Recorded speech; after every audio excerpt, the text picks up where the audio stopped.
When the team down her body, you go dance. Hey, shake body, shake and bounce. Hey, shake body, shake and bounce.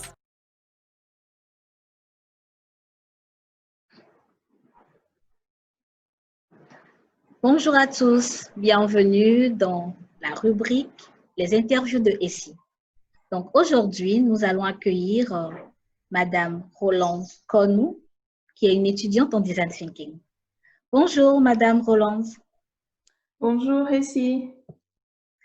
Nous sommes vraiment très heureux de vous accueillir aujourd'hui. Est-ce que vous pouvez un peu nous parler de vous et de votre petite expérience en tant qu'étudiante en design thinking?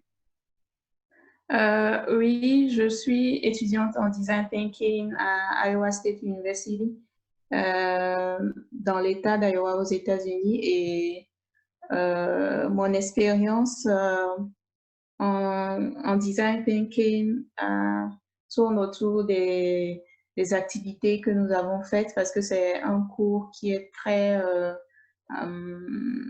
dynamique.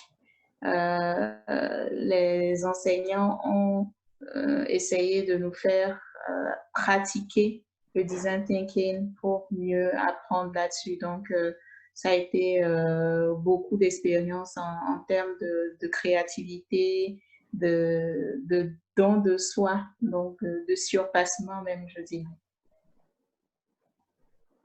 Alors, vous êtes togolaise et vous étudiez aux États-Unis, ce qui veut dire que vous avez, disons, trempé dans deux types de civilisations, deux types de mentalités. Et pensez-vous que le design thinking existait en Afrique avant qu'on ait un nom formalisé sur la méthode, puisque chaque fois qu'on parle des origines du design thinking, on voit beaucoup plus les autres continents? Oui, c'est assez délicat comme question, mais je dirais oui et non. Oui, dans le sens où le design thinking est une série d'étapes. Donc, c'est un processus, c'est une méthode qui est composée de plusieurs types de méthodes, de sous-méthodes, je dirais.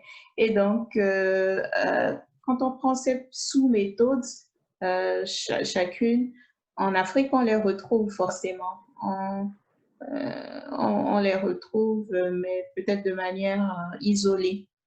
Et donc, je crois que la méthode de design thinking ou le processus rassemble ces petites choses-là qui existent déjà ou qui existaient déjà dans les traditions africaines quand il s'agit de créer, d'innover et tout. Donc, je dirais oui et non dans ce sens-là.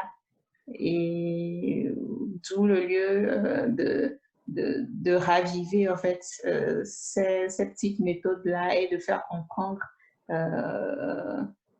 aux gens de ce continent aussi qu'ils ont déjà quelque chose qu'ils peuvent mettre en valeur et mettre côte à côte pour réaliser des choses très belles. Voilà. Ok, merci. Donc, comment vous définirez le design thinking dans le contexte africain? En tant qu'étudiante, et ce que j'ai appris du design thinking ou ce que je suis en train d'apprendre juste alors, c'est les choses importantes pour moi, c'est d'abord l'idée qu'on fasse participer l'utilisateur à ce qu'on crée. Et donc, l'idée d'avoir le feedback de celui qui va utiliser le produit qu'on crée est pour moi très importante. Donc, c'est la chose principale que je retiens. Ensuite, il faut ajouter le fait que le créateur de ce produit doit utiliser cette sorte d'empathie pour mieux comprendre l'utilisateur dans son feedback qu'il va donner. Et il faut aussi ne pas oublier que ce processus doit rester itératif et un peu comme une boucle en fait qui se fait à chaque fois ou à chaque étape du processus de création. Donc, dans le contexte africain, je dirais par exemple, si je prends une vendeuse de beignets, tout simplement, hein, une vendeuse de beignets. Vendeuse de Botocoin, n'est-ce pas? Oui, je dirais Botocoin, c'est encore plus, plus particulier au Togo. La personne peut d'abord faire son Botocoin d'une certaine manière ou de plusieurs manières, donc faire différents types de Botocoin et appeler les gens de la maison, la famille. Est-ce que vous pouvez goûter et me dire ce que vous ressentez, que ce soit fait de cette manière ou d'une autre. Et en ce faisant, elle reçoit les feedbacks des gens qui goûtent et elle se dit, ah, mais voilà, peut-être qu'elle pensait que la faire d'une manière A est la meilleure, mais elle se rend compte à la fin que les gens qui ont goûté ont préféré la manière C. Et donc, elle va essayer de faire la manière C qu'elle va mettre sur le marché et voir comment les gens de l'extérieur vont aussi réagir. Et elle ne va pas s'arrêter là parce qu'il faut qu'elle essaie de réfléchir et de trouver d'autres moyens qui puissent encore faire en sorte que ce Botocoin soit encore plus succulent.